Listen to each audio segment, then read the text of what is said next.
Wow, look, it looks like we've got people from all over Australia dialing in today. I'm really excited to get started. First up, I think we have Lucas with us to help us with the acknowledgement of country. Hey Dixon, cheers. Yeah, guys, just before we begin this event this evening, I would like to acknowledge the traditional custodians of the multiple lands which we are meeting across today. So I acknowledge that we are all on different countries meeting virtually, and it makes me super happy to see the different country names next to all of you guys. And I extend this acknowledgement to all elders past, present, and emerging. So once again, Aboriginal and Torres Strait Islander people are the traditional custodians of the land and seas of Australia. And these discussions will always be important to my people. So that's why it makes me very glad to see us all here today to meaningfully discuss our climate and how we can all live more sustainable futures. So thanks, Dixon. I'll hand it back to you. Perfect. Thanks, Lucas. Now let's just have a quick brief look at the agenda. We've got a lot to get through today, so and I'm really excited to get the speakers up in front of you today. To start off, we've got an introduction to the Australian Youth in International Climate Engagement, both the working group and the network. Then we'll have a briefing of the UN Virtual Climate Dialogue surrounding those events, and a briefing from the Australian Ambassador for the Environment, then the Australian Mock COP youth delegates, and then finally the panel discussion with the Q&A. Just a bit of housekeeping. We do have a chat and would love for you to engage and talk to us and talk to each other. But please be courteous and respectful and positive. Please be solutions focused rather than problem focused. We do have a separate section and a separate box for question and answers. So if you do have a question for any of our panelists today, please feel free to chuck in a question into that separate section. Please tag in who you're addressing the question to. Now, just because there's so much to get through today, we may not be able to get through all the questions. So if your questions are in, we'll try to get your questions to the speaker and send that through to you through the networks through our networks. And we'll get to that to you as soon as we can. So without further ado, I'm going to introduce to you the first speaker, Rahul Ramesh, who is a law and commerce graduate at Monash University, who became particularly interested with connecting with youth and government in climate change space after attending COP25 last year. Now, he's going to talk to us about the AYFICE working group and the AYFICE network. So Rahul, you have the floor. Thanks, Dixon. And so I guess a lot of you guys are wondering who exactly we are and who's exactly hosting this event. So in December last year, myself and the other youth members of this working group were privileged enough to attend the UN Climate Change Conference, or COP25 for short, in Madrid. Each of us represented a wide range of organizations, institutions, companies, and schools. For those just learning about the international climate space, UN Conference of Parties, or COPs, are international negotiations held yearly. Countries that are parties to the United Nations Framework Convention on Climate Change, or UNFCCC for short, send ministers and negotiators to work on setting our global climate agenda. At COPs, various events, discussions, seminars, and briefings run parallel to the negotiations. These can be attended by all delegates to the conference, and this is where most people who aren't negotiators spend their time. As we had the opportunity to mingle with like-minded youth from various parts of the world, we were all able to learn their views on global climate issues and how they work together with their government to work through these issues. We learned that the youth of every country had different relationships with their country's delegation. Some youth were able to participate as negotiators, some attend the conference as part of the country's delegation, but not as negotiators, and others had arrangements with varying degrees of involvement with their respective governments. In addition to speaking with youth from different countries, we also wanted to connect with other Australian youth that were present at the conference to learn more about them and what they were doing at COP25. We ended up finding over 40 young Australians at COP and shared our experience and insights from the event. Though we all had different experiences, we all reached one similar conclusion, that we needed to connect Australian youth with our government to engage more formally with international climate processes, including COPs. With this in mind, we held an intergenerational dialogue with the official Australian delegation. They too recognize the importance and value of working together moving forward.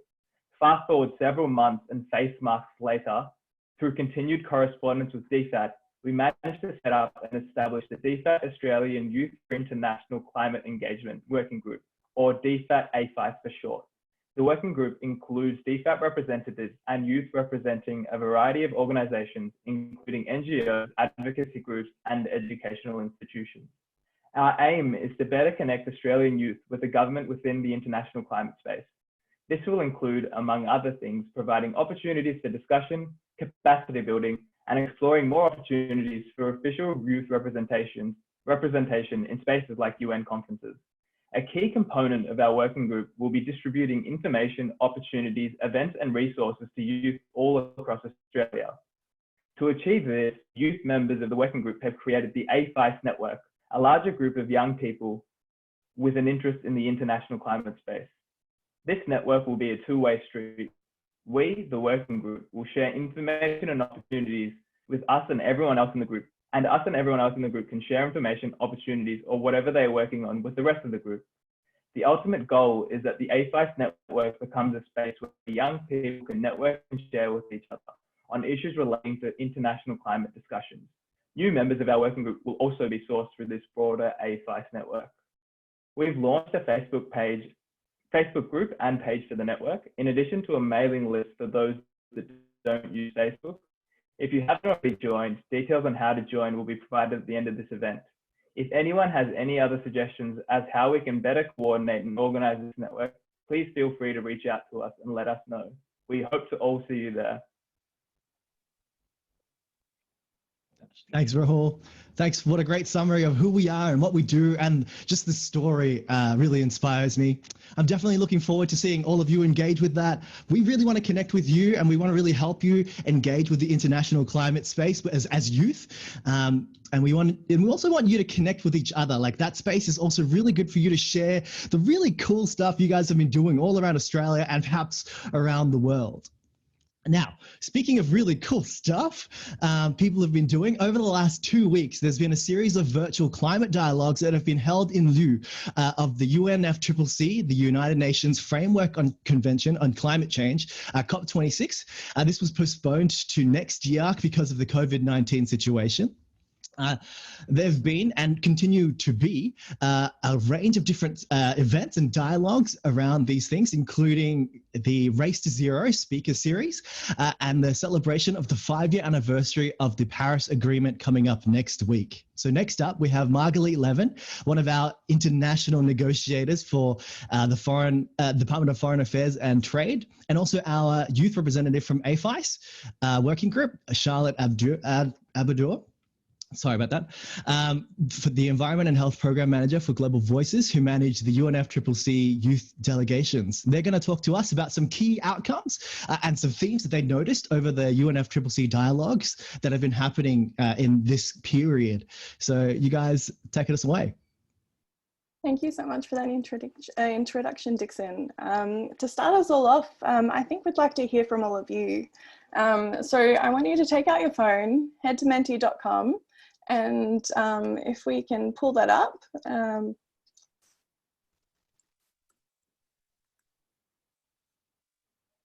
Here we go. And I just want everyone to enter the code that appears on your screen. And we're really wanting to know, when it comes to international climate change forums, which of the following is really important to you or most important to you? And if you do select, the other reason, we'd like to know why down in the chat. So I'll give everyone a minute to quickly do that.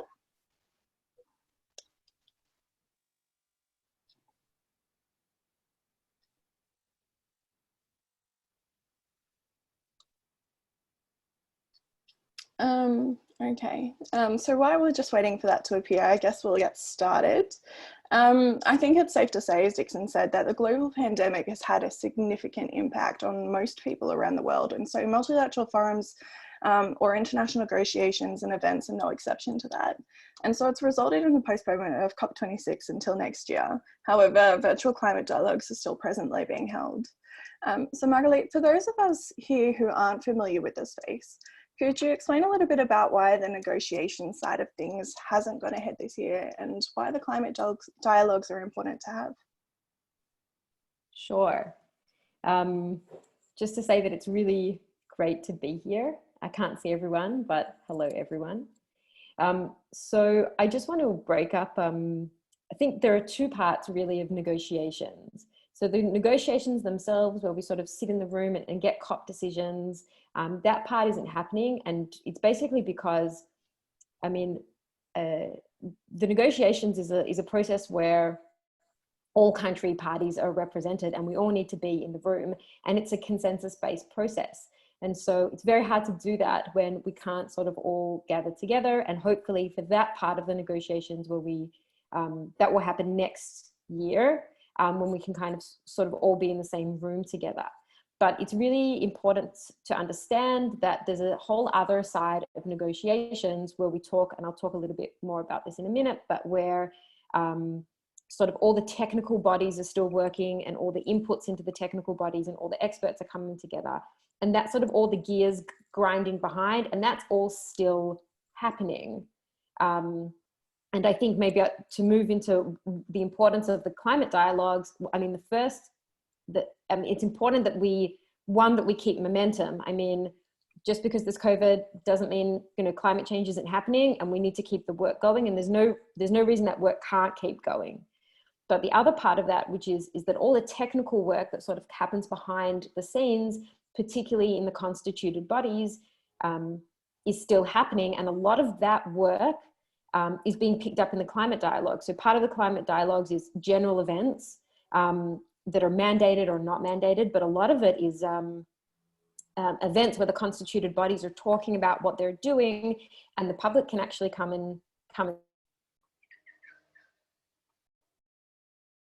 and talking about how they're feeding into the inputs that the negotiators then take into negotiations. So that's why the climate dialogues are so important, because all the other work that kind of doesn't get spoken about is all still happening, and it's a chance for people to come together, and secondly for people to see that all that work is still going. And definitely, I think when we were talking earlier, we were talking about the increased sharing of technical knowledge that was happening, and being allowed to have a look in and see the process and things that go on behind the scenes that we typically don't get to focus on because the negotiation side of things tend to take that center stage. Have you seen any key themes or outcomes, including or aside from what I've just said or mentioned? I guess one of the key themes is that there are a lot of technical experts that are feeding in. And I think, I mean, maybe that's potentially one difference from what happened in the June momentum, which is when we were in June momentum, we were really in the thick of COVID, and there were a lot of events, but you know, I think we were all kind of trying to understand where we were and what was going on in the world, and countries were just sort of trying to like get themselves a bit together. And as we came to climate dialogues, I mean, you know, for us in terms of the technical work, a lot of it is business as usual, and you know, we got to do that. So I think that's really a key outcome. I think also for people who aren't so familiar with COP, there's a lot of work that happens at COPs around sort of what has happened this year, and annual technical progress reports and what feeds into them and presenting them. And that stuff is very important. That work is still going. That's very important. That's been a very important theme of discussing all of that technical work that's still happening sort of through the constituted bodies and their work plans, which just because there was COVID doesn't mean those work plans stopped, and all that kind of work kept happening. And I'll just give you, I guess maybe I mean, there's so many things have been happening, but so I cover a number of chapters, but just for example, in two outcomes in my chapter. So I cover ACE, which is kind of relevant for here, but you know, we have a huge review next year. And so one of the outcomes is that not only did we have an event where people could put in and discuss inputs to that review, but there'll also be informal consultations between parties. So you know, parties will get to have a bit of a chance to see what we can do and how we can work forward. And then I also cover, one of my other chapters is capacity building. And one of the key things one of the key outcomes is again around technical expertise, is that there was a new series that's been started around monitoring and evaluation, and what does that mean, and what is capacity building, and how do we do that, and then how does that technical knowledge feed into negotiations, and sort of what recommendations could be made to COP. So, I mean, maybe it sounds a bit dry, but these are really things that drive COP decisions forward. So they're being quite important. I think from my side, watching what's been happening from not being an active sort of participant within it, there's lots of different topics that have been covered. You've got those mandated events that have still happened on oceans and land and things like that. But things that I've noticed that have tended to be brought up that they've had in common are moving away from that sort of siloed approach and realizing that, you know, a lot of different things are really interconnected and have influence in each other, and they haven't really been examined or looked at that way in this particular space as much as what I have seen this particular year.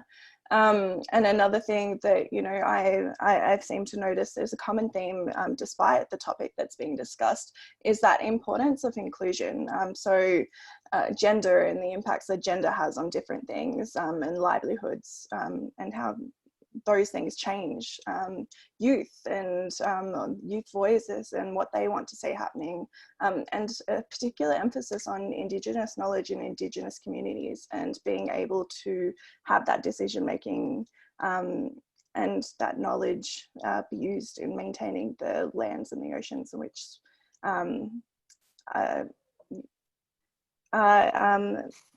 so they're really important things that have been discussed, and engagement, I guess, is sort of, you know, pros and cons based on the format that has recently gone on.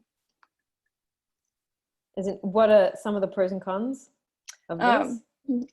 With the virtual format, in terms of engagement, it's more widely accessible in some ways. So youth can kind of log on and see what's going on, watch the dialogues as they happen. But then you've got those technical issues that happen and people not being able to log on at certain times, or people making injunctions or statements and not being able to be heard with those technical issues. And so I'm hoping that those voices are still heard after the fact. Or another thing, going back to that technical knowledge that has greatly increased and being shared through my experiences and talking with others, is that while we're able to physically listen into them, a common thing that that has been discussed is it's quite a difficult space to enter into in terms of the complexity of the language and terminology that can be used, as well as the multitude of acronyms that do appear throughout the discussions, which coming in, if you don't have that base level of knowledge of what's being discussed, you might miss. I think that's really true. Maybe this is sort of one of the last points that we can focus on, but I think that's really true. I think it really can cut both ways.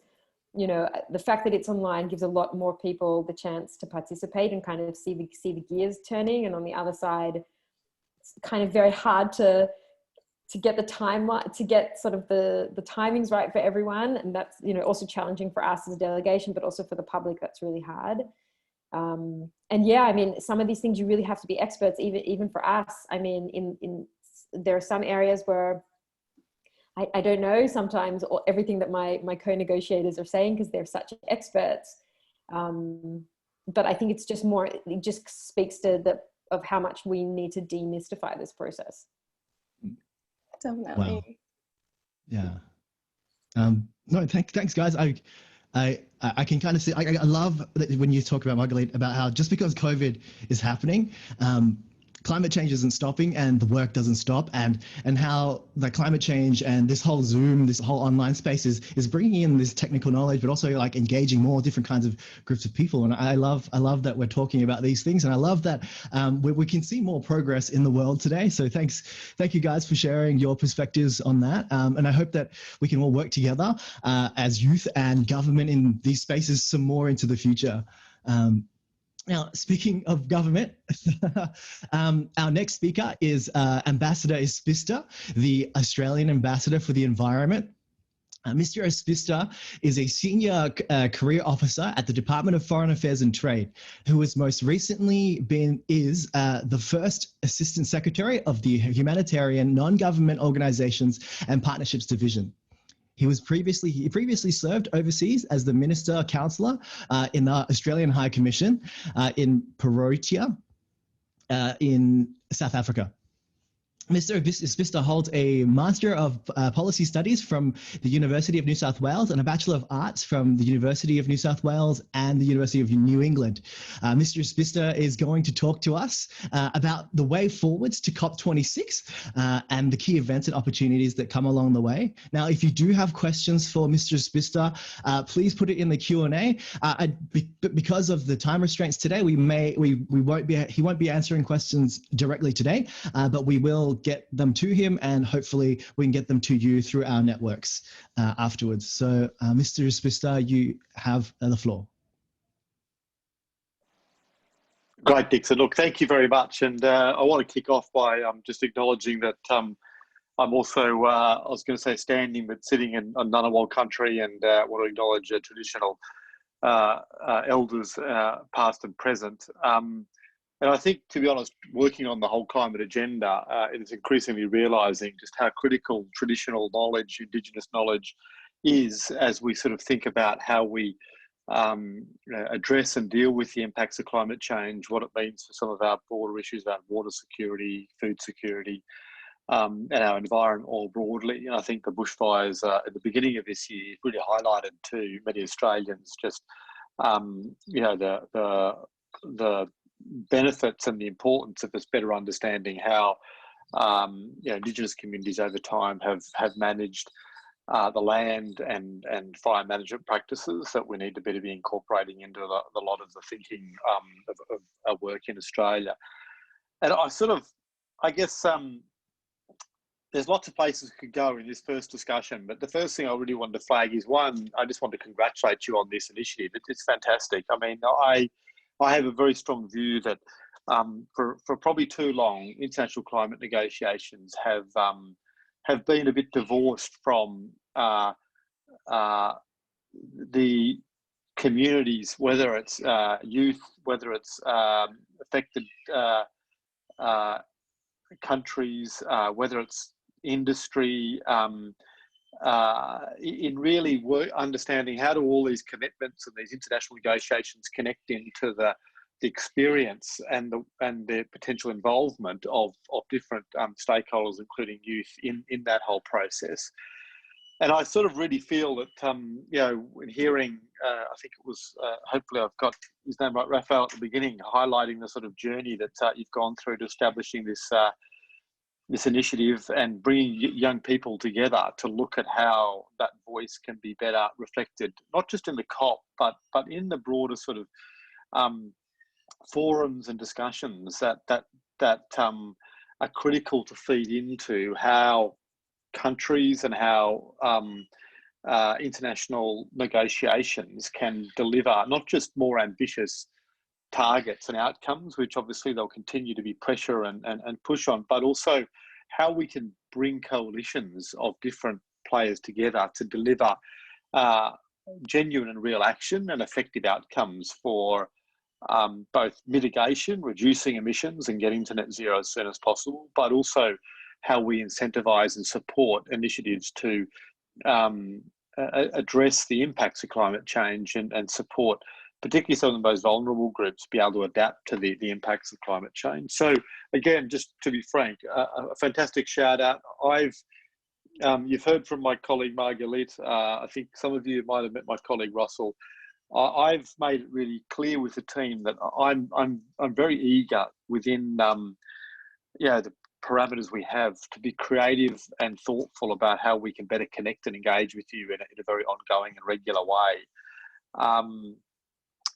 Naturally, youth will have different views and perspectives and be pushing government at different times to take up or increase ambition on different levels. But my view is you have absolutely every right and should be taking forward your views and perspectives and advocacy as you want.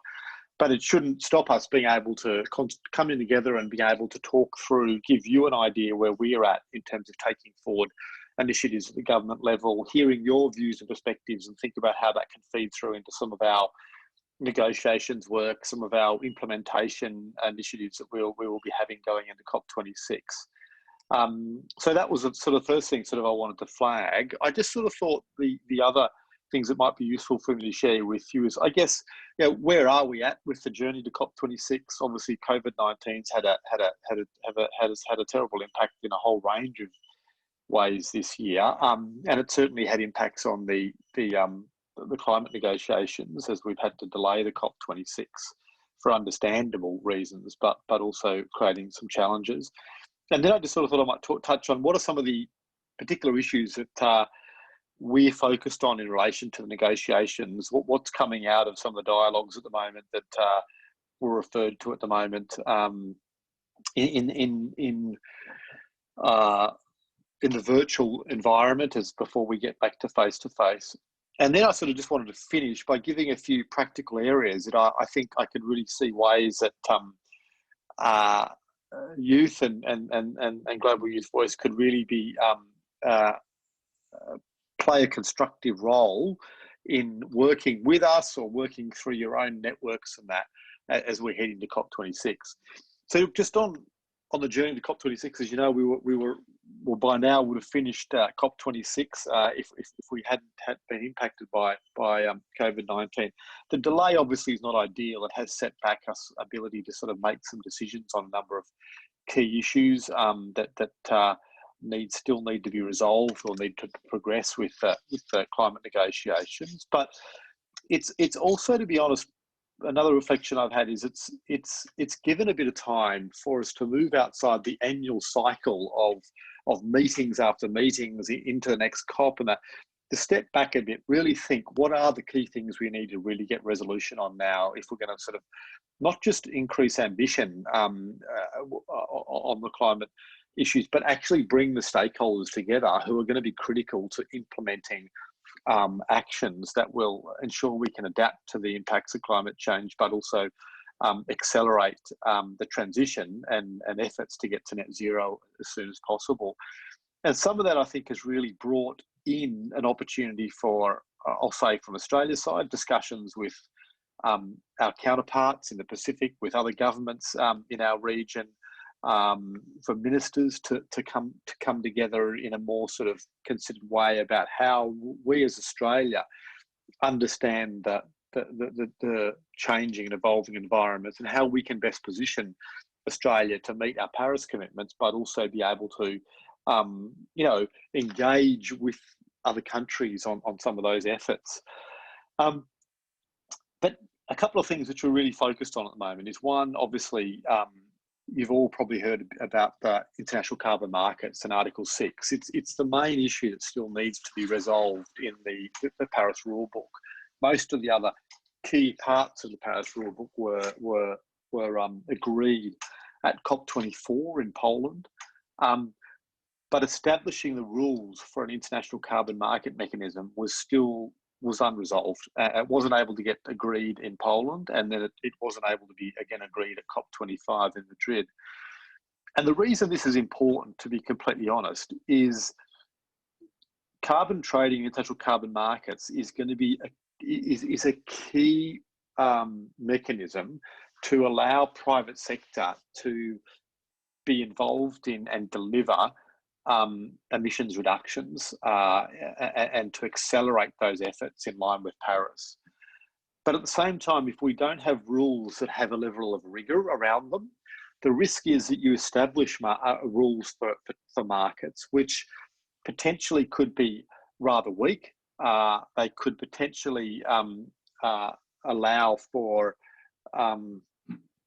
a large transition of existing units into the system, which would potentially undermine the need for a mechanism to really drive and accelerate emissions reductions globally through the investment and role of private sector and countries. And we're particularly interested in this because we believe that this is going to be, if we don't get this right, then many of the commitments that companies are going to be making, even many of the commitments other countries are going to be making, potentially start becoming unwound by people's lack of confidence that the the mechanism companies are using to get to net zero are not backed up with confidence in how those offsets are generated.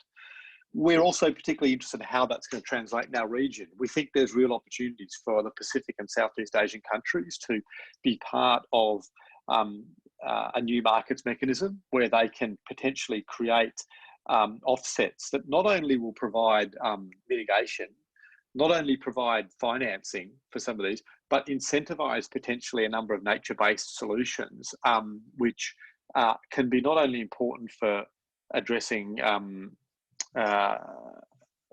carbon emissions, but also protecting biodiversity and our environment in the Pacific. I'll give you an example.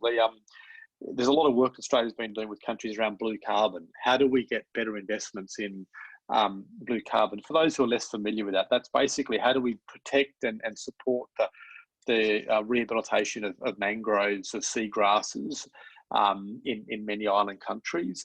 And the benefit of that is that it can, blue carbon investments like mangrove rehabilitation, whatever else, has a number of really critical benefits. One of them is it sequests often 3 times as much carbon as land-based initiatives.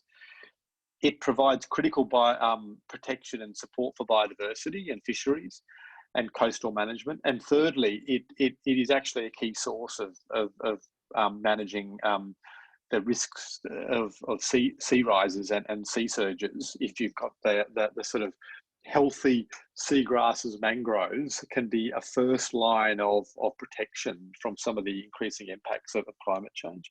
So for us, ensuring that we can not only get an outcome on Article 6, but look at how that can feed into these initiatives where it invites in industry, it incentivizes actions that have multiple benefits that we see as really important. A couple of other areas, I won't go on all of them, is obviously transparency. Very, very simply what that means is how do we ensure that... Mr.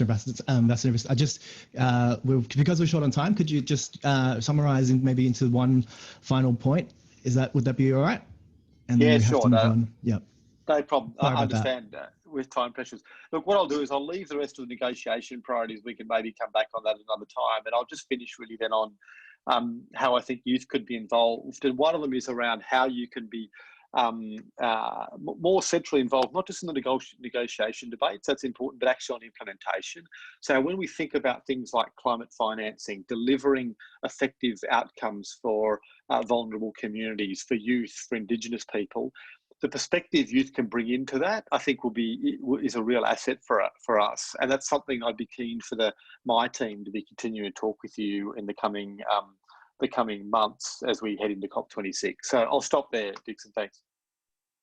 No, thank you so much. I'm sorry to interrupt you there. It's just the time pressure that we have to move on. But I love that you're talking about how we need to help and pitch into the Section 6 of the carbon markets negotiations, but also looking into the coastal regions in Australia and how we can deal with the blue carbon and also the market mechanisms and all the different climate mechanisms we can use. Thank you for that, and thank you for giving us your time. And if we had more time, I'd love to hear more from you. And I'm really excited to see what happens with your team and us and then the youth to see what's happening in the lead up to COP26. So thanks for joining us. Speaking of COP26, over the last 2 weeks, youth from all around the world have been engaging with discussions around climate justice, education, health and mental health, green jobs and carbon reduction targets at mock COP26. So here with us today are some of the Australian youth delegates for the mock COP. So when I introduce you, do you want to turn on your camera and say wave and say hi? First, we have Kelsey.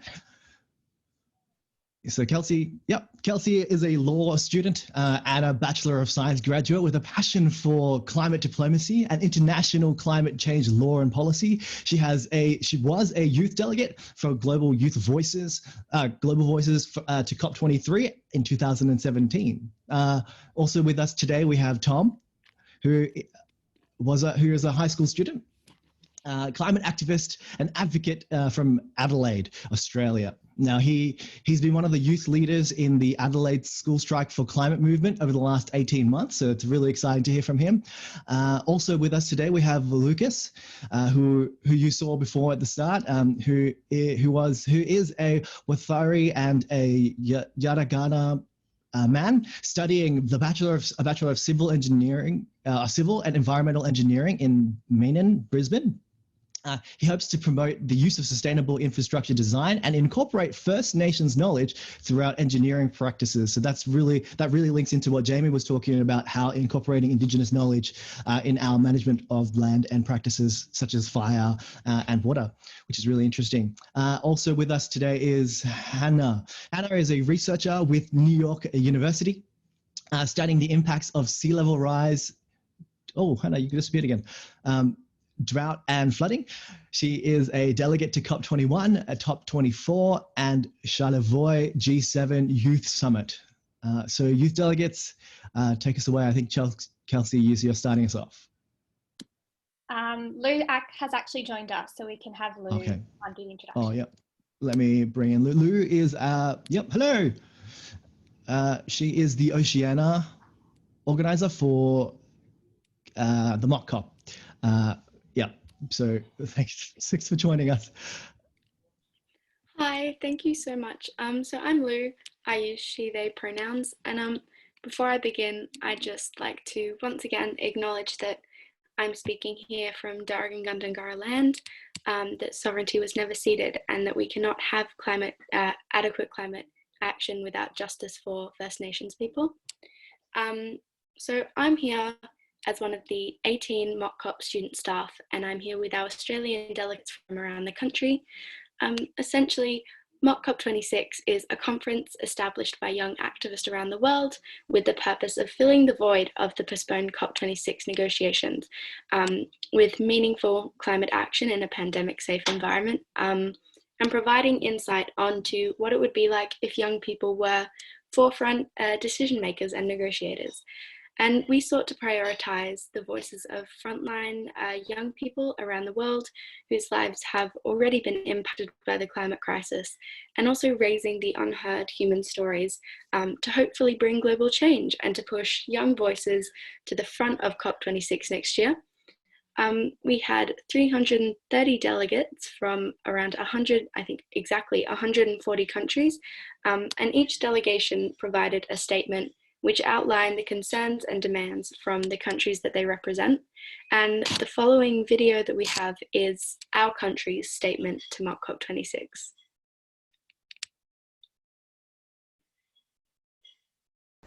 Australia is especially vulnerable to the climate crisis, and 2020 was unprecedented. We started the year with devastating bushfires. We lost almost 20 million hectares, over 5,900 buildings, 34 people, and 3 billion animals. Then, while our country focused on managing the pandemic, the Great Barrier Reef suffered its 6th mass bleaching event. Young Australians mobilised in all corners of the country to organise a large-scale social movement, all in the name of climate action. As the government puts together its climate plan for the COP26 UN Climate Conference, we, young Australians, are calling for the following. To limit global warming to below 2 degrees and honour our Paris commitments. Global carbon emissions must reach net zero by 2050. Every subnational jurisdiction in Australia has set a net zero emissions target.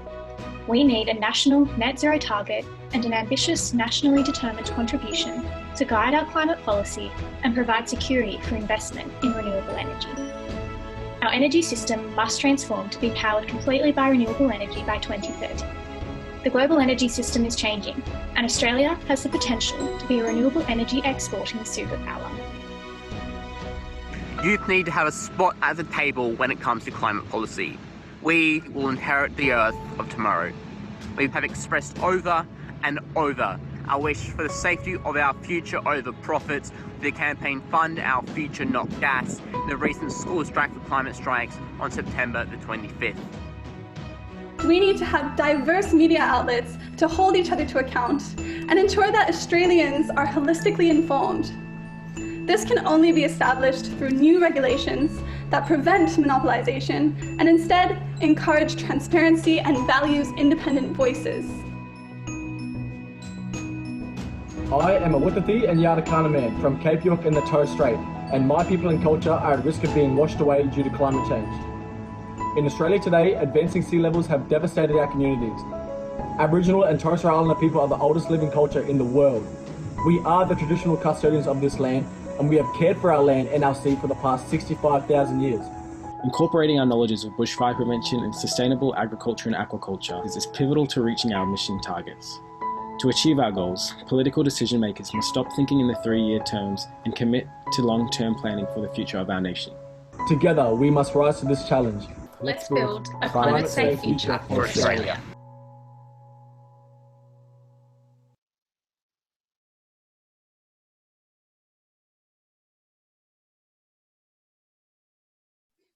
Well, I hope you guys all enjoyed that.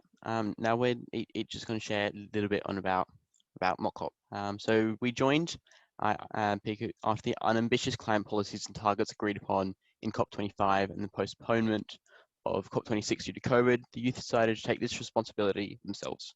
We joined because we saw a large gap between the current global climate policies compared to the policies necessary to keep global warming to well below 2 degrees. We work together alongside academics from all around the world to create a climate treaty that leaves no country behind, and show the world that ambitious yet evidence-based climate policies can be created when vested interest and fossil fuel lobbyists are removed from the negotiations. After 2 weeks of drafting, amending and negotiating policies, delegates from 140 countries agreed to a formal treaty which contains policies addressing 5 key themes: climate education, climate justice, health and well-being, climate resilient communities, and national carbon reduction targets.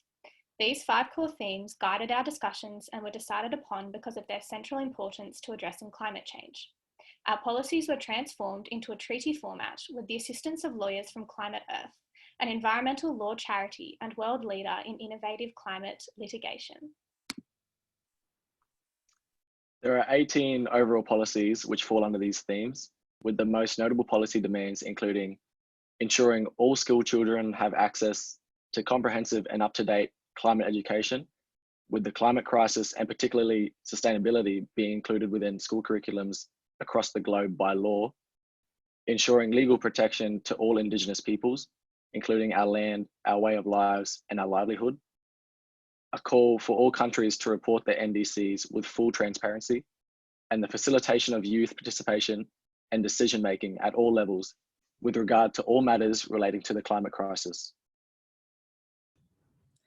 And these policies are all online, so I encourage everyone to read the full document. But I think also, in addition to the policies themselves, we can start to learn from the format of MOCCOP 26 and apply it to how we approach official UN climate negotiations. So from my own experience, while I was studying in the UAE, I attended COP21 and COP24 as part of the government's official youth delegation. And I learned so much because I had full access to the proceedings. I shadowed negotiators, and every day we had daily check-ins with the full UAE delegation.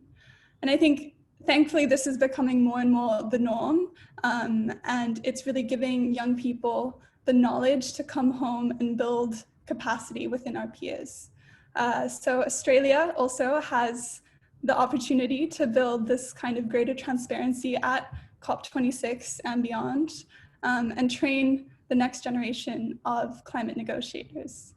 If you have any questions for us, we don't have a lot of time, so just put it in the chat and we'll try to get back to you. And hopefully this is a good segue into our next panel discussion on youth and climate conferences. Thanks so much. Thanks, perfect. Wow, thanks guys. I love hearing from the youth. You always inspire us to push for more and to reach for higher, you know, and I love that kind of strive that you guys bring to the conversation. So keep your energy up, keep going, keep attending, keep learning everything you can from every COP you go to, and build capacity with everyone around you. That's fantastic. Keep going, guys. You know, and speaking of COP discussions and discussing things, now it's time for our panel discussion. So without further ado, I'm going to introduce you to Ali Thwaites, who is the Environment and Health Program Manager at Global Voices and also our panel moderator. So Ali, please take over. Thanks, Dixon. Good morning, good afternoon, good evening, good middle of the night, whatever it is for you where you're joining us. It's really lovely to have you all here with us today. As Dixon said, my name's Ali, and I'm the Environment and Health Program Manager with an organisation called Global Voices. Basically, we give young Australians the chance to engage with policy at the international and domestic levels. And so since 2011, we've been taking delegations of young Australians to the COPs. And I've been lucky enough to manage the previous two, to COP24 in Katowice and COP25 in Madrid. And like many of the other members of our working group, I've seen the complexity of those COP spaces. I think, you know, we mentioned a bit before, but there are so many acronyms and like side events and you know, Article 6 and this and that. And it's very easy to get sort of lost in that space for people young or old. But it's also a space of huge opportunity. You see young people standing up and speaking on issues in a much more prominent way than they often do. And there's opportunities for young people and government to come together in these international spaces in a way that they often can't in the domestic spaces back at home. So at this point, I'm actually going to share another Menti question with you. And this one will help us make help our panelists speak on their first question.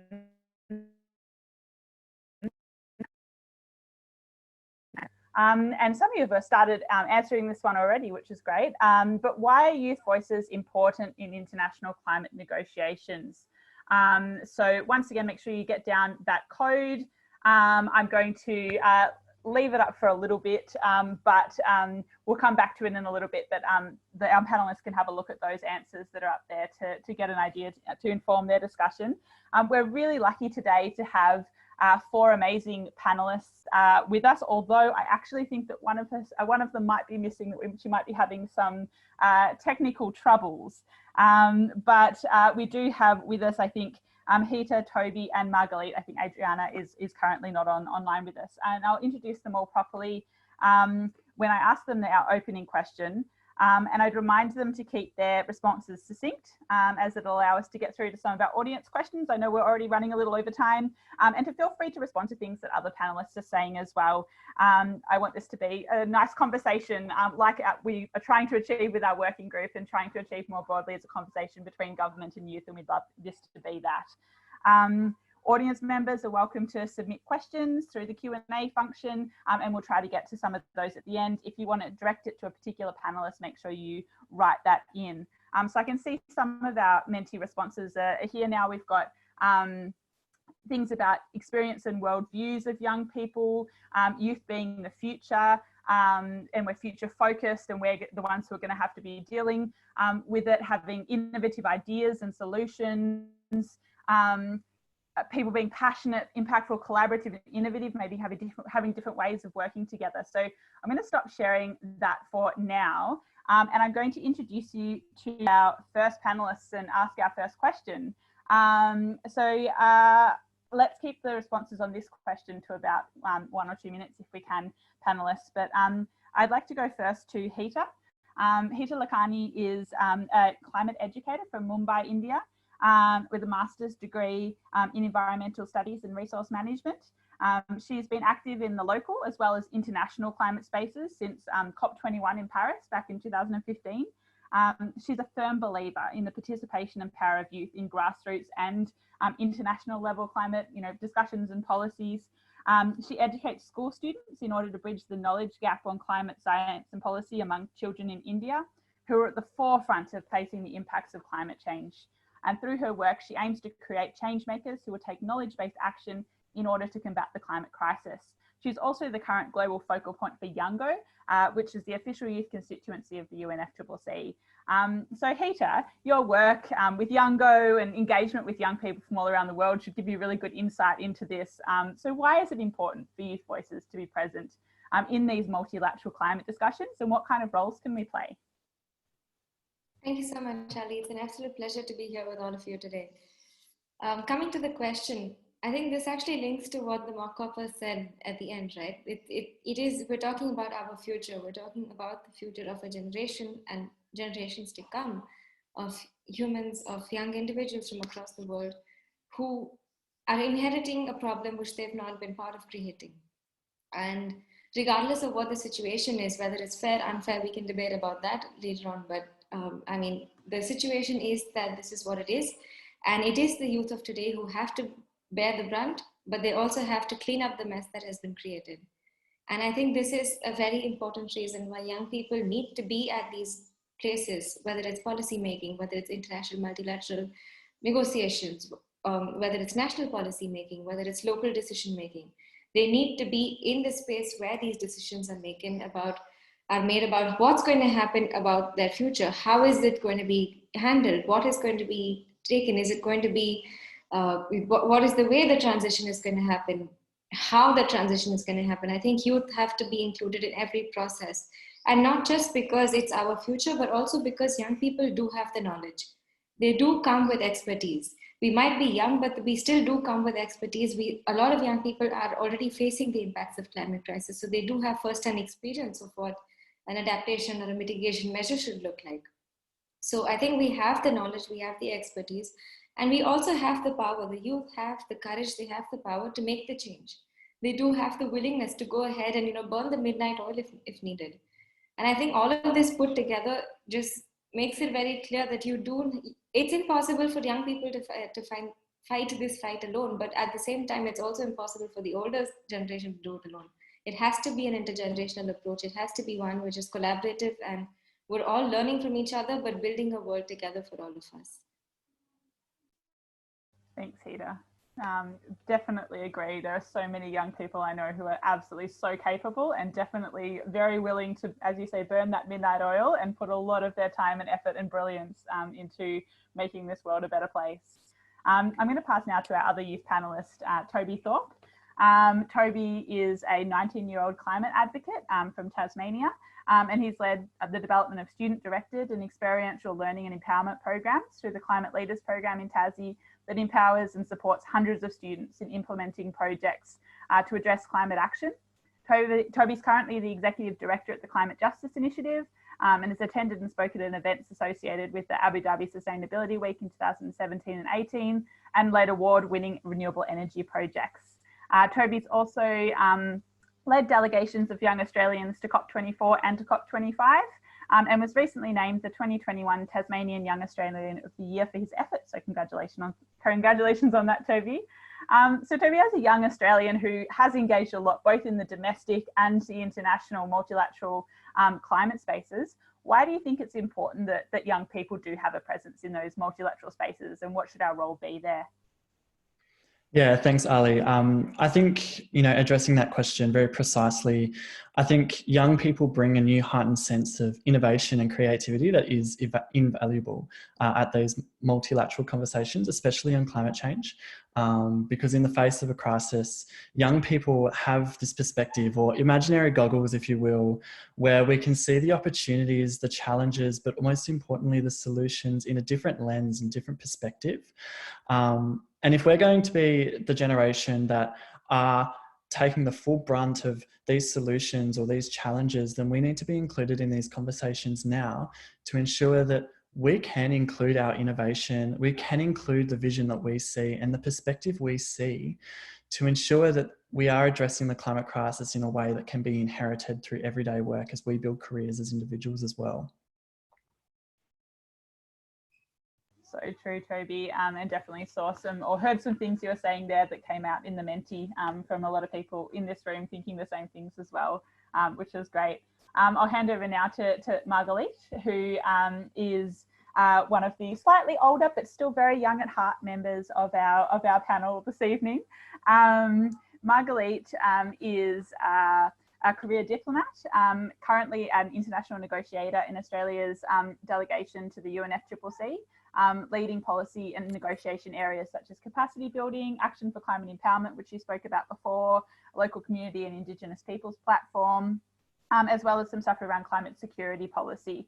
Outside of work, Margalit works with groups of amazing women in her local community to support grassroots activities and climate change. I guess, Margalit, you've put a lot of your time recently into working with us in this working group to try and, you know, raise up youth voices in this space. So obviously you think that we need to be here. Why should youth voices be in this space, and what should we be doing?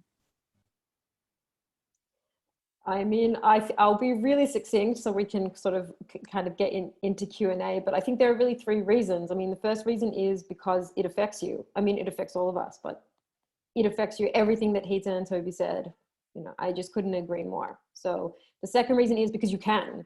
And I think that's kind of what we're going to talk about today, but I think these spaces can feel completely out of reach, but they're absolutely not. And our job is to explain all the ways in which they're not out of reach and all the avenues to get involved. And part of our job is to demystify this process as much as possible, and that we can, you know, facilitate opportunities in both directions. And the third reason is because we're moving away from negotiating rules into implementation. And as soon as we, you know, youth, business, NGOs, civil society, government, academics, it's time to, you know, hit the road. And there's just no, like, youth must be a part of that. And I guess in our way, our job is kind of closing in that sense. We're closing the rule book and let's get to work. Yeah, so true. I think it's a question a lot of people who are maybe new to the COP and UNFCCC processes have been asking is, okay, well, once Paris is done, you know, what next? What does this space look like? And it really is where the rest of us come in and step up, young people, you know, different groups of non-party stakeholders all over the world, as well as, of course, still governments need to come in and fill those gaps and start doing the work of the Paris Agreement and of changing our systems. I wanted to move next, just one more question from me before we go to questions from the audience. And this question is really the question that is at the center of why we as a working group exist, and why we wanted to have this event and these kind of discussions. And I think it can often feel in climate spaces that youth and government are sort of at cross purposes, that we're always set against each other, you know. And that's a really big part of a lot of young people and a lot of youth organisations' roles, is to hold the government to account, and that's so important. But at the same time, there are places where we can come together and support the work that each other is doing and make it better because we're working together on it. And I think particularly in the multilateral space, there's a lot of opportunities for that to happen. So I guess my question is, how can youth come together with government in these multilateral spaces, in these international spaces, to achieve better climate outcomes? And I'd like to actually direct it first to you, Margalit, as you had to go last time. So start with you as someone who works in on the government side of things. You know, how can we come together and be more effective in how we work together? Sure. I mean, it's not going to maybe be the most exciting answer, but essentially through the working group and through processes. And maybe that sounds a bit governmenty and a bit dry and a bit bureaucratic, and like, you know, I take all of that. But if you really want to influence anything, you need to be in the room. And the way to get into the room is through processes. And this is a perfect example of what happens. I mean, DFAT has a long relationship with Global Voices, but Global Voices has a scholars program. You came to COP, you came to briefings, you connected with the delegation. We had a really great meeting with the delegation and the ambassador, and we set up a working group. And now we're in, and now we're talking, you know, all the time. And now the information is flowing. We're sharing opportunities back and forth. You know, you are bringing us into your space. We are bringing you into our space. And so while and none of that precludes holding government to account, none of it. And I think what we need to do is realize that we need to be accessible, and we need to do that through formal processes. And once you're in, you can have a conversation. And it doesn't mean we have to agree. It doesn't mean you shouldn't say all of your things to us. Don't stop doing that. You have to keep doing that. But we need to find a way to talk, and the process is the way to talk. So this is how we do it. And from here, you know, we're off to the races, and we can find all of the opportunities to talk, integrate back and forth in both ways. Yeah, thanks, Margalit. I think as Global Voices, we've been so lucky for such a long time to have a really strong relationship with DFAT and to have those conversations. But I guess one of the reasons that the working group came about is we saw that we had that, but other young people didn't necessarily have those opportunities. And we wanted to create a space where all young Australians in these spaces, whether they're students, you know, researchers, you know, professionals, negotiators, activists, whatever they're doing there, that they also have these same opportunities for dialogue and discussion and inputting into each other's thinking around what's going on. I might go next to Toby and sort of go with the Australians first, and then we'll see what Hita's perspective is on what's happening in other countries and globally afterwards. But Toby, you know, you've had the chance to go to two COPs now and to see what that space looks like. And I know that you've worked with a lot of young people from a lot of other countries as well in those spaces. So how do you think, and maybe your working group, but also beyond the working group and ways forward for the working group, how do you think that we can best bring government and youth together for effective action? Yeah, I think following on from what both you and Margalit have said, Ali, is I think especially in the multilateral climate space, the power of relationships should not be underestimated, especially because it is the way in. But also relationships are the foundation of change. All structural change has started at a relationship. And whether that be through demographic relationships, government, non-government relationships, that's the foundation of making a difference, especially in the international diplomacy space. So I think, you know, a first step for this working group and young people is continue building the relationship with our negotiators, with the governments, with local, state, national governments, because there is a way in to have your voice heard. And sometimes the best approach isn't always on the streets, is what young people perceive to do to make their voices heard.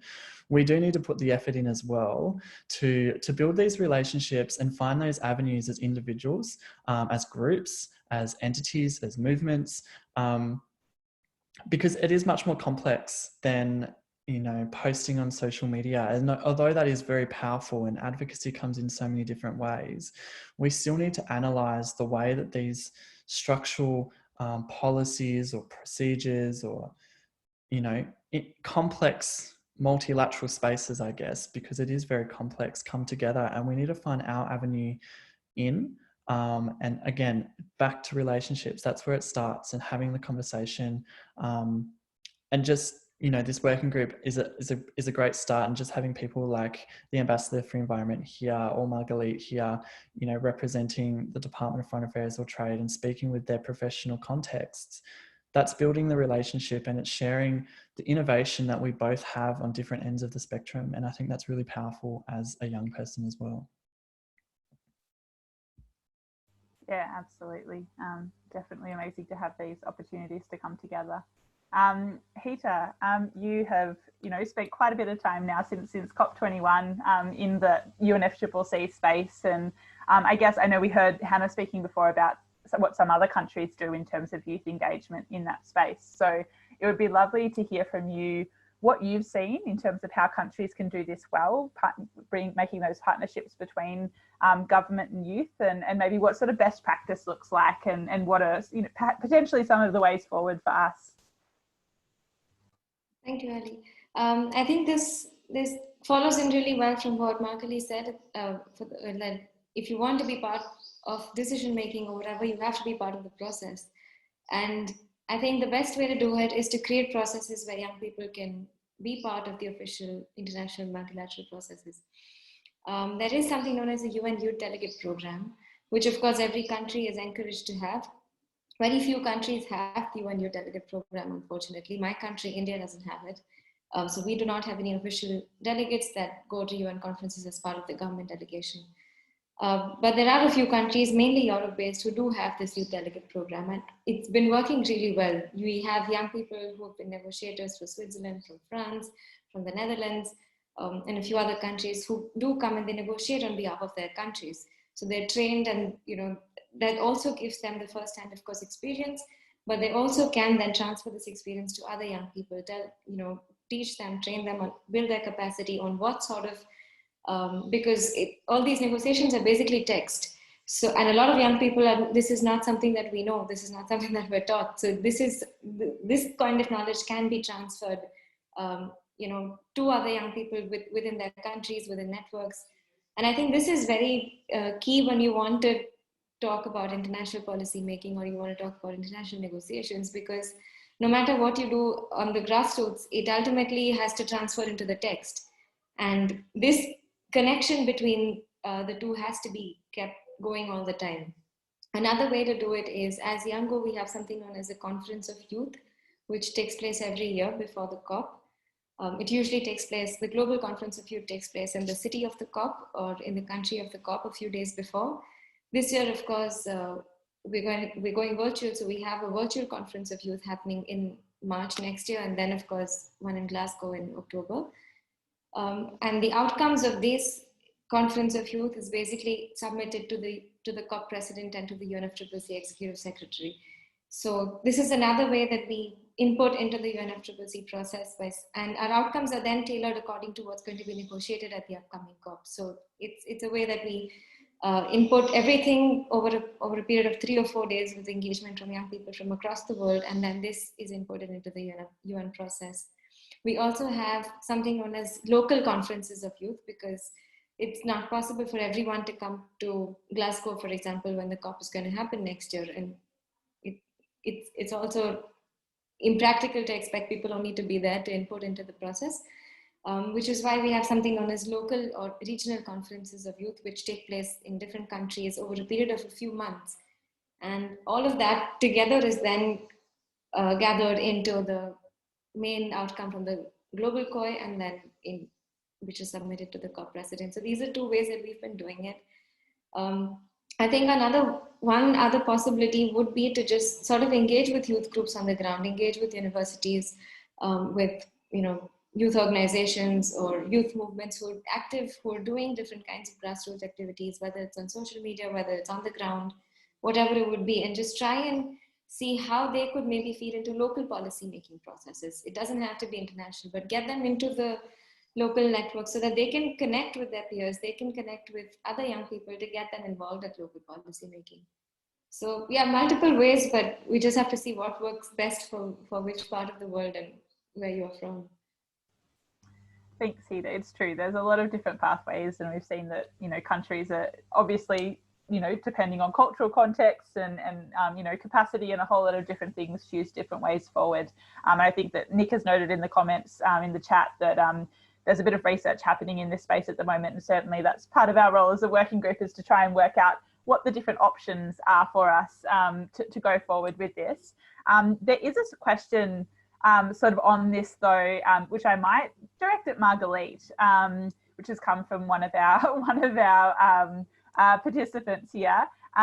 Rose is saying that she was really inspired to hear that the UAE has an official youth delegation to the climate talks, which is Hannah was telling us about before, and she would love to see this in Australia.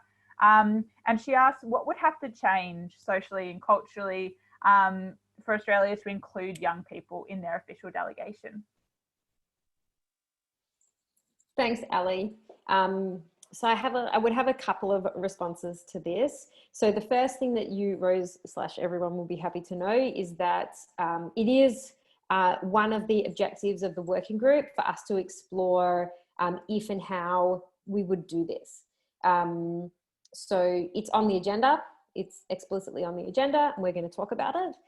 What would need to change? So I mean, some elements of it are actually less cultural and more technical. So for example, how would we, I mean, there were 2 parts of it, but how would we bring them into the delegation? What kind of passes would they have? What level of responsibility does government have? And it's not to say that those issues can't be dealt with, but they are quite important. So, and that's just an issue we need to talk to other delegations about. And the other part of that is to discuss what we would want that to look like if that's something that we did, for example. And that's a discussion that we need to have in government. And it's also a discussion that we need to have with youth, because obviously it would go without saying, if you're a part of the delegation, we would in no way want to stifle youth voices. So we just would need to have a very clear discussion and parameters around what does that mean and what does that look like? And, even if we can't put them in the delegation, is there another type of pass we could theoretically put them on to make sure that, the youth voices are coming as youth voices, and, they can say all the things that they need to say, because that's quite important. I think the other, just kind of touching on this point of delegation, when I think about what is the objective of that, and picking up a little bit also on what Heeta said, which is part of that is also to what do negotiations look like? How do we do capacity building? That's part of the objective of youth people being on the delegation. So part of our job is also to think creatively around how can we do some of that capacity building? Can we bring youth delegates into some of the rooms? Where can we not? And those are not decisions that we make, they're decisions that are made sort of in the negotiations, but how can we do that? How can we do that even if they're not on delegate passes? How can we get them into events? How can we get them as speakers on events? So I think it was kind of all a bit of a long way of saying, where it's actively on their agenda, and we're talking about it both in terms of cultural issues and technical issues. But the ultimate objective is greater involvement, greater youth voices, and capacity building. Thanks, Margaret. Did Heeta or Toby have anything they wanted to add to that? I'll just mention real quick, Ali. I've also engaged with the UAE government. I travelled at COP24 on a UAE government pass. And I think learning from countries like the UAE that are doing really great things around youth engagement, not just at an international level, but also at a subnational level as well, is potentially a place where we can all learn about the technicalities behind this, but also the procedures that other countries have in place. That's all I thought I'd mention. Thanks, Toby. I guess kind of then maybe particularly to Heeta and Toby, another question that's come up and has been marked as a spicy question, but I don't think it's too spicy, is if we develop a situation where young people can be in some sort of way officially associated with the Australian delegation, or as is already done in many places around the world, how do you manage those situations where youth and government perspectives on something might differ? Maybe Toby, you're up on my screen. Do you want to go first? Maybe how would you manage those situations where we have different perspectives on things that are going on? I think different perspectives is good, and I think the way we manage that is again through relationships and having that open conversation. We may, I don't always agree with a lot of the things that in the work that I do, but the relationship in having a different perspective and analysing the way that we communicate that to look at the outcome, which can be really positive. And the multilateral climate negotiations do value that, in my opinion. I think if we manage that in a really positive way, and I think that comes back to a personal belief in, sometimes you have to give and sometimes you have to take. And that comes in every perspective, and especially in conversations at an international level through COP or G20, all these conversations have that approach. But I think, managing that is you need to look at the solutions and look at the opportunities that you have as an individual to have a different perspective, voice that perspective, but also challenge your own perspective, not just challenge others, but challenge your own. I think that's the best thing that we can do as young people, but also in this working group, is to have our perspectives challenged while we're also challenging, because that's how robust conversations happen. And I'm sure as a negotiator, Margaret would agree, that's how robust outcomes in negotiations actually occur as well. Thank you, Toby. Very, very insightful response, I think, a very measured response. Hita, what would your insight into this be? I think Toby nailed it.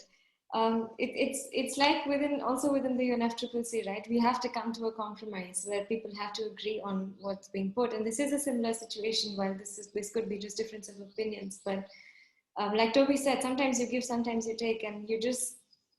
I think it's definitely going to be beneficial, whether it's for the young person to understand what goes behind why governments take certain decisions, but also for governments to try and understand, say, why youth are demanding more.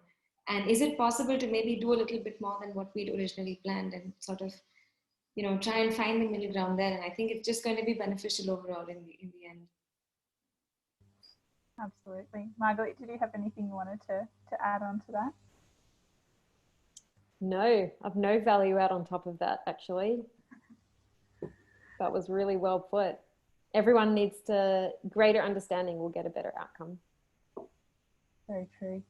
I might turn then to another question that's come up, and that's around representation and how we make sure that there's a diversity of young people represented in these spaces. Obviously, we're very privileged to have these opportunities to come into these spaces.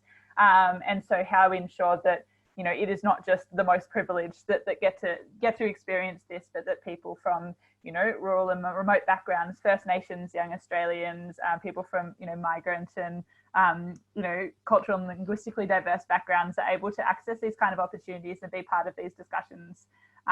So I'm not sure who might want to start us off here, but how do we make sure we've got this diversity of representation? Okay, maybe I can just kickstart. Yeah, I think this is a very, very, very important point to notice when we talk about representation, because of course it is most of the time it's a very privileged group of young people who can be at the international negotiations. And I think one thing that, of course, while we need more funding, more outreach to get to people outside of, this space, people from rural areas, people from indigenous communities, marginalized people, whether it's migrants, whether it's whatever it could be, right? Young women and girls. I think it's still also important that for all of us who are part of this space already, we have this outreach already. So we need to reach out. And even if we can't bring them there, we need to ensure that we speak to them, learn what their problems are, and get their voices at the table.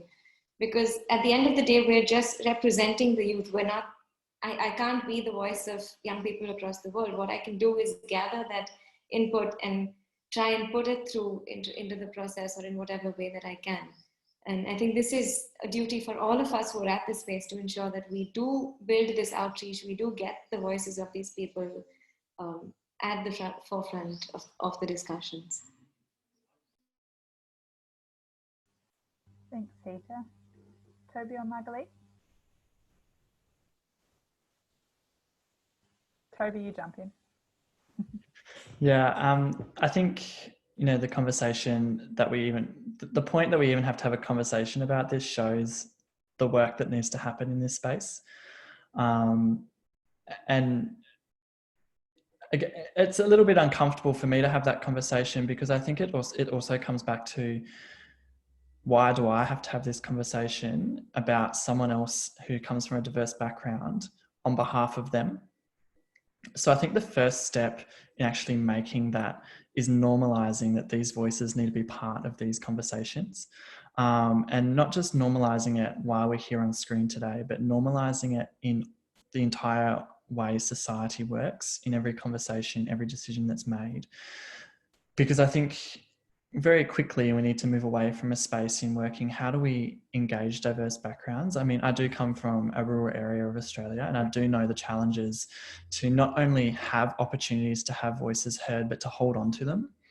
But I think that also just comes back to the aspect of normalizing that everyone has equal opportunity, no matter where you come from or what you believe in, who you represent, what religion you are. We need to normalize that in the way that we make decisions and engage people across demographics, across social issues. I'm not sure if that answered the question, because I do find this question challenging. And I think that's challenging. I think challenging me and if it challenges anyone else to think about that, I think that's good, because I think it's helping us recognize the privilege that we do have in being challenged by something that might seem very simple to a lot of people, but in theory should be a lot of simple. Thanks, Toby. Definitely is a challenging question. As you say, should be a challenging question, and a question that we're asking ourselves all the time in all spaces, not just in this particular context. Margaret, do you have anything to add on to that? I really agree with what Toby and Hita have said. I think, just to pick up, I guess, on one of the points that Toby said, is that it's all about relationships and connecting that with, like, when I hear privilege, and this is definitely, we're privileged to be on this and to have these opportunities, the other word that I hear in my mind is responsibility. So, for example, to always ask, not just in this forum, but in my own life, personally and professionally, whose voice isn't in the room? And then to say, okay, well, how do I go? Well, I don't know, or I don't know who's in the room who will know, or I know who's not in the room, but I don't have relationships with them. Okay, how do I go build relationships with them? And part of that responsibility is basically to pay it forward, which is, you know, in some ways what Global Voices have done. It's part of what this youth network is doing, which is, okay, we have access, doesn't belong to us, let's decentralize and let's pay it forward. And then it's also part of that, I guess, also drawing on these points.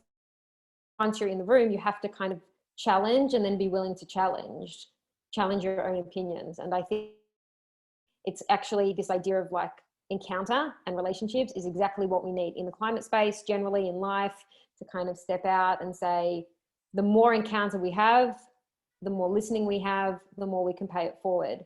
So I don't know. I think, just to be really practical, the first question is, who's not here? And I shouldn't be the only one asking that question. I should be asking everyone around the table, who do you think isn't here? And then kind of let's follow the decision tree from there. Thanks, Margaret. Absolutely.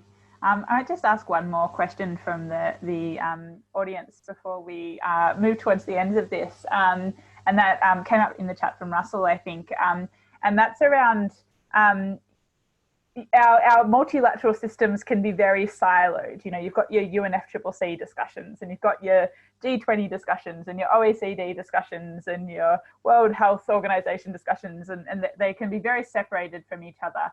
And yet, I mean, many issues, obviously in this case, climate in particular, cut across those areas and those different spaces.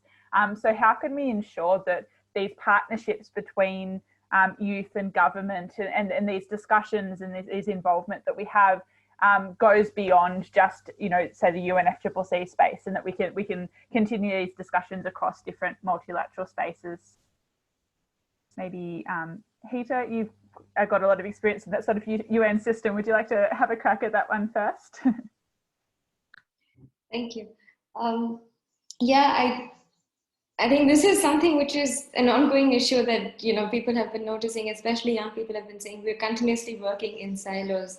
So even within the UN system, there are different conventions talking about more or less the same, like, interconnected issues, but still have their very, like, they have their own discussions, they have their own processes, their own negotiations. And I think this is something which I don't think we've managed to break yet. But definitely needs to build bridges between all of these different bodies, or whether it's UN, non-UN, you know, take it outside of the UN space as well. And I'm not sure if I have the single right answer on how we can do this, but I think it's more or less just sort of having these conversations everywhere, right? Because it's not dependent on where you are. Like, the climate crisis is not, it's a global issue. You can't really silo it to a particular room or to a particular section of society. So just, no matter where you're having this conversation, just take it out, share, you know, speak with other people, gather input, and just keep building on that for now. And yeah, that's all I can say at the moment. Disappointed that you didn't come out with the solution to all our problems there, Hita. I totally expected you to have the answer. No, thank you. I think it's, yeah, very true. Just having those conversations is really important. Margaret or Toby, any solutions from you on this one? Or I think, the simplest answer I can come up with is movement building. And I know young people know how to movement build really well, but take the values and the learning out of this conversation today even, and apply that to other areas and movement build relationships. There are young people, there are people that work in government, there are NGOs, entities, there are people out there that do integrate the work that they do in these other areas and these other parts of the international diplomacy space. So movement build, and you know how to do that really well. Young people can do that really well. They have that power to connect and apply that relationship value that we've had that conversation with about today to other areas. And I think, that can be a pathway. This is me thinking on the spot. That could potentially be a pathway or solution to engaging, a working group similar to AYFICE potentially as well. Use that as a testimonial example and use the power of movement building. Very true. Yeah. Go, Margaret. I couldn't agree more. I think the first step is the hardest, and once you have one sort of structure set up, it gives you a platform, a position, expertise, experience in how to do it. And if there's a youth component in the UNFCCC, just because there isn't one in other forums doesn't mean there can't be. And my mother always said, "Don't ask, don't get." So if you there's no reason you definitely can't ask, and we're only ultimately limited by our own creativity. So if we have a vision that there's a youth component of G20 or OECD or all these other places, it's always hard to be the first person to build it. But if you already have a framework, which is what you have now, and you have processes, is what we have now, let's see how creative we can be. Absolutely, very true. I guess from the Global Voices perspective, we're lucky because we actually do have youth delegations that go into all of those spaces, the G20, the OECD, the World Health Assembly, World Bank, IMF, all of those kind of spaces, and have the opportunity to connect them together.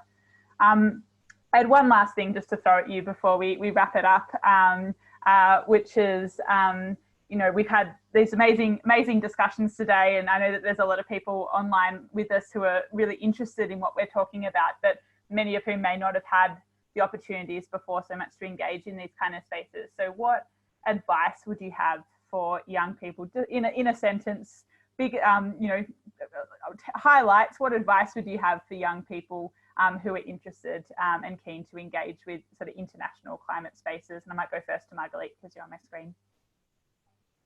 I was hoping you'd pick me last. I can have a moment to think.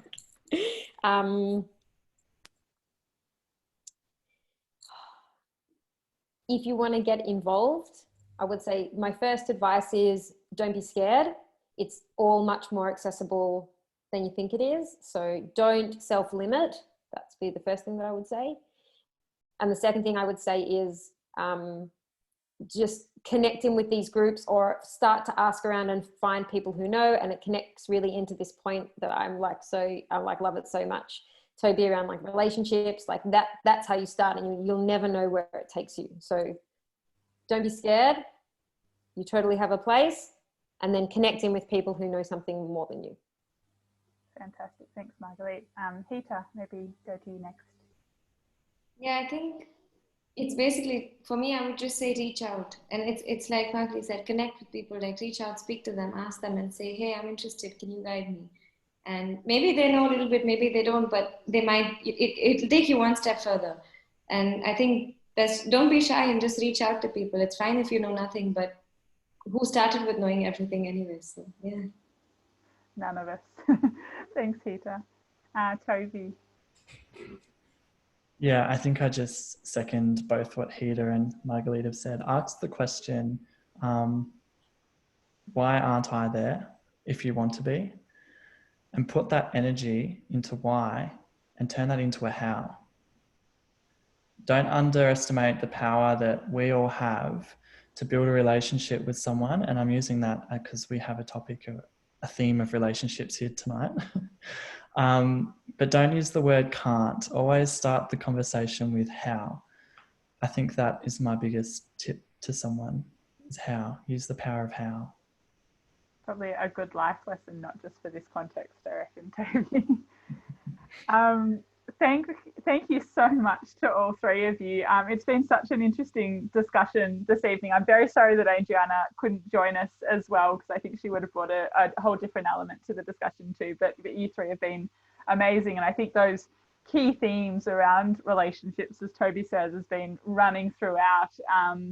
That, you know, if you build those relationships with people, that there's not much that we can't achieve by building those connections, by trying to understand different perspectives and opening ourselves up to different perspectives, and that there's so much opportunity for young people in these spaces. And thinking back to earlier this evening, you know, this year, while being virtual, has been, you know, a bit of a problem in some ways in terms of momentum on making decisions in the COP space and the UNFCCC space, but it's also been an opportunity for a whole lot of different people to engage who wouldn't have had the opportunity to go to the COPs in the past, and perhaps now to open up a new space where a lot more young people will keep remaining engaged going forward, and hopefully having these having these discussions between youth and government as well. And I really hope that our AYFICE working group and AYFICE network can be a part of that in Australia.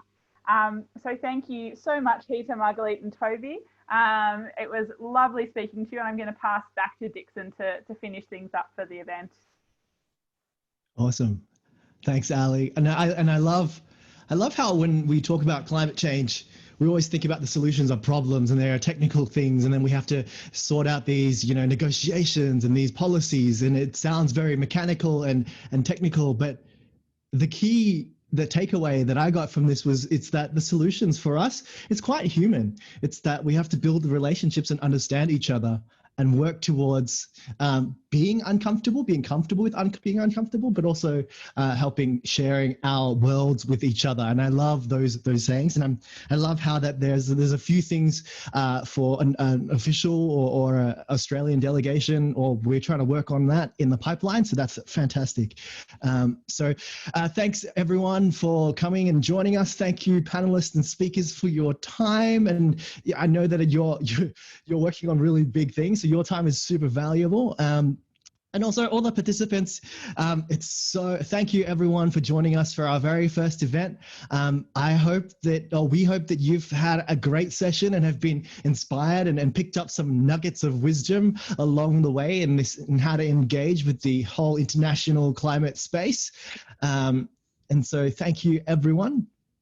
Just a couple of final reminders. If you haven't already done so, sign up to all of our networks and all of our events. The links are on the screen. We'll also send you an email out afterwards because you're all on our email list, and so you'll have all the links there. If you know anyone who's interested, right, we're talking about connections and making connections and relationships here and building relationships. We'd love to stretch that out to anyone, right? We're not going to close the doors, and we're not like restricting it. We're not centralizing. We're trying to open it up to everyone. So if you know anyone who's interested in this space and wants to join, your help would be much appreciated in getting them involved in our networks. So just send them the link, just flick it over to them and sign them up. We'd really appreciate that. And one final thing is we as the working group, this is our very first event, and we want to make sure that our events are a great experience for you. So your feedback is going to be super valuable to us. And if you would let us know, we're going to send out a link to you as well after the event. And we'd love to hear back from you of how you felt this went and how we can improve and what we did well. And we'd love to hear your thoughts. So from the AYFICE working group, have a good night, a good day, and a good morning for wherever you are in the world. Thank you, everyone.